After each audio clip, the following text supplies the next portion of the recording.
Chicanx and Latinx representation in movies, shows, and media has been a long-standing issue, as the community has historically been underrepresented, misrepresented, and marginalized in popular culture. The Chicanx and Latinx community is not a monolithic group, but a diverse array of people with various cultures, languages, and experiences.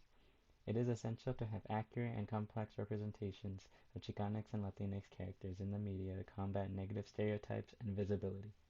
In this video, I will explore the early representation of Chicanx and Latinx people in movies and shows, the changes over time, award recognition, modern representation, and the current status quo. In the early days of cinema, Chicanx and Latinx characters were portrayed through stereotypical and demeaning tropes, such as maids, bandits, and criminals. They were often portrayed as submissive, uneducated, and hypersexualized, perpetuating harmful stereotypes that reinforce negative perceptions of the Chicanx and Latinx community.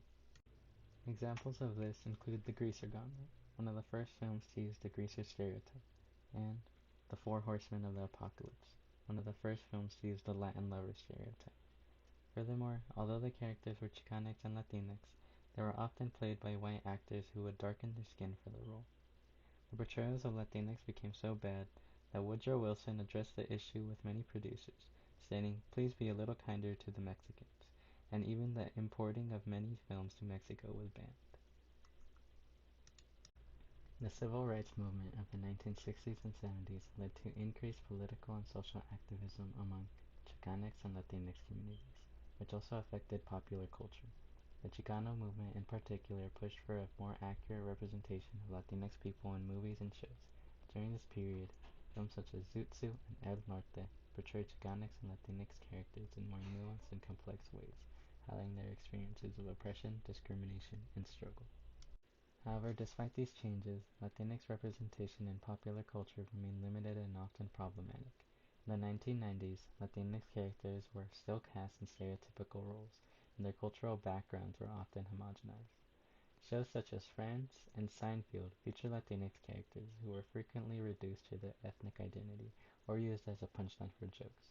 And Latinx and Chicanx characters continued to develop even more stereotypes, such as the drug lord.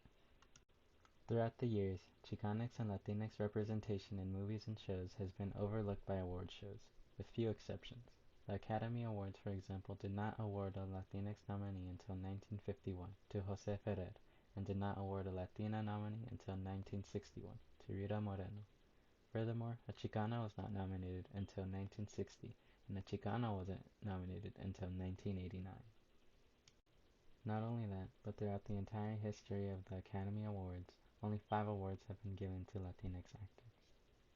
Despite these few moments of recognition, Chicanx and Latinx people are still underrepresented in the industry, with few opportunities to tell their story and break into mainstream media. The Chicanx and Latinx community has been historically ignored by major studios and networks, which have favored white and male-centered narratives, resulting in a lack of representation and missed opportunities for the community. In recent years, Chicanx and Latinx representation has improved in movies, shows, and media. There have been several movies and TV shows that feature Chicanx and Latinx characters in leading roles, and there are more Latinx actors and filmmakers working in the industry. This progress is due in part to the activism of the Chicanx and Latinx communities, as well as the increased demand for diverse representation in the media. Some examples of modern Chicanx and Latinx representation include the TV series One Day at a Time, which features a Cuban-American family navigating their daily lives in the modern world. The series discusses various issues such as mental health, LGBTQ rights, and immigration, all while providing nuanced and complex representations of Latinx characters. Additionally, the movie Coco is a prime example of how Hollywood can celebrate and honor Latinx culture while creating a universally relatable story. Another example is the 2021 film In the Heights, which depicts the lives of a predominantly Latinx community in Washington Heights, New York City. The film was praised for its authentic representation of Latinx culture and identity, as well as for the inclusion of many Chicanx and Latinx actors in lead roles.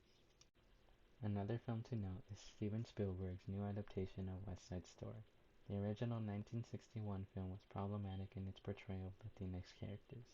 because of the non-Latinx actors wearing brownface and perpetuating harmful stereotypes. Spielberg's version, however, features a more authentic and respectful representation of the Puerto Rican community, with Latinx actors cast in lead roles. Despite the progress made in recent years, there's still much work to be done in terms of Chicanx and Latinx representation in movies, shows, and media. According to a 2020 study by the USC Annenberg Inclusion Initiative, only 4.9% of speaking characters in the top 1,300 films from 2007 to 2019 were Latinx, and only 4.4% of the directors were Latinx. 44 films in 2019 did not include a single Hispanic/Latino character, whereas 71 films were missing a Hispanic or Latina woman in the storyline. This underrepresentation is demeaned further by the fact that Chicanx and Latinx characters are still often cast in stereotypical roles and subjected to harmful tropes. It is important to note that there is still a long way to go in terms of achieving adequate representation and recognition for Latinx individuals in media. For example, despite the positive reception of In the Heights, the film was not nominated for any major awards at the 2022 Oscars. Not only that, but a large criticism of the film was that the cast was absent of Afro-Latinos. Chicanx and Latinx representation in movies, shows, and media has come a long way since the early days of Hollywood, but there is still much work to be done.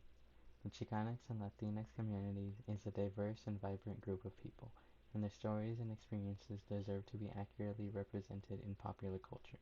Accurate representation is not only important for combating negative stereotypes, but also for increasing visibility and promoting understanding and empathy. To improve Chicanx and Latinx representation in movies, shows, and media, studios and networks must prioritize diverse storytelling, hire more Latinx filmmakers and actors, and avoid perpetuating harmful tropes and stereotypes. Additionally, award shows and industry organizations must recognize the talent and contributions of Latinx creators and actors, giving them more opportunities to break into the mainstream. Overall, Chicanx and Latinx representation in movies, shows, and media is an ongoing issue that requires ongoing attention and effort.